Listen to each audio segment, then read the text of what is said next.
Hello everyone, welcome back to voice of Vini's channel. ఈరోజు నేను పెరుగు తాలింపు చేసుకుంటున్నానండి లంచ్లోకి.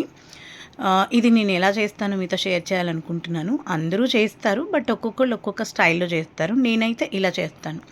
కొంచెం నెయ్యి వేసుకొని అందులో తాలింపు గింజలు వేసి అవి వేగిన తర్వాత ఒక ఆనియను, ఒక గ్రీన్ చిల్లీ కట్ చేసుకుని అందులో వేసుకొని కొంచెం వేయించుకున్న తర్వాత మీకు ఎంత అవసరమో అంత పసుపు వేసుకొని మిక్స్ చేసుకుని వేయించుకుంటూ ఉండాలి. ఇట్లా నేనైతే కొంచెం పసుపు ఎక్కువే వేస్తానండి.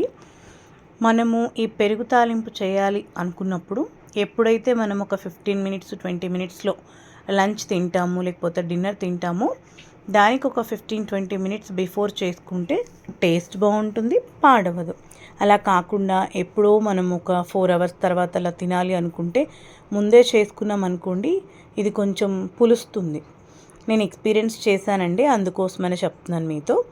ఇందులోనే నేను కొంచెం సాల్ట్ అయితే వేసుకొని ముక్కల్లో, అంటే ఆనియన్స్ వీటిలోకి సాల్ట్ పడుతుంది కదా, అందుకని సాల్ట్ వేసుకొని ఒకసారి మిక్స్ చేసుకుని ఆ తర్వాత పెరుగుని నేను ఇందులో వేస్తున్నాను. ఇది మనము గేదెల నుంచి ఇస్తారు కదండి పాలు, అలా తీసుకున్న పాలు తోడుపెట్టుకున్నాం మేమే. ఇట్లా మనకి ఎంత పెరుగు అవసరమో అంత వేసుకొని మిక్స్ చేసుకోవచ్చు. ఇలానే చేయాలంటే అవసరం లేదండి, దీన్ని మనం కొంచెం మిక్సీలో వేసుకొని గ్రైండ్ చేసుకుని కూడా వేసుకోవచ్చు. నేను అలా కూడా చేస్తాను, బట్ ఈరోజు నాకైతే అస్సలు టైం లేదండి. నేను దొండకాయ కర్రీ చేశాను, అలాగే దీన్ని కూడా చేశాను, బట్ టైం అస్సలు సెట్ అవ్వలేదు. అందువల్ల నేను డైరెక్ట్గా పెరుగు ఇందులో వేసి మిక్స్ చేస్తున్నాను. ఫస్ట్ కొంచెం వేసాను, నాకు ఎందుకో సరిపోయేలా లేదు, నా ఒక్కదానికే ఇది చేస్తున్నాను ఈరోజు. సో అందుకని ఇంకొంచెం వేసి మళ్ళీ మిక్స్ చేస్తున్నాను. ఇది కొంచెం ఎక్కువగా ఉంటేనే మనకి బాగా కలుస్తుంది. నేనైతే దీన్ని దాలియాలో తీసుకుంటున్నాను.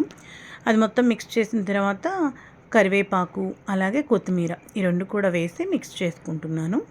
మీకు ఈ పెరుగు తాలింపు కన్సిస్టెన్సీ ఇంకొంచెం లిక్విడ్గా కావాలనుకుంటే కొంచెం వాటర్ యాడ్ చేసుకోవచ్చు. నేనైతే వాటర్ ఏమి యాడ్ చేయలేదండి. నేను కరివేపాకు కొత్తిమీర ఎక్కువగానే తింటాను, నాకు అవి ఆ ఫ్లేవర్ అంటే చాలా ఇష్టం, అందుకని నేను ఇందులో వేసుకున్నాను. మీకు నచ్చకపోతే స్కిప్ చేసేసేయచ్చు.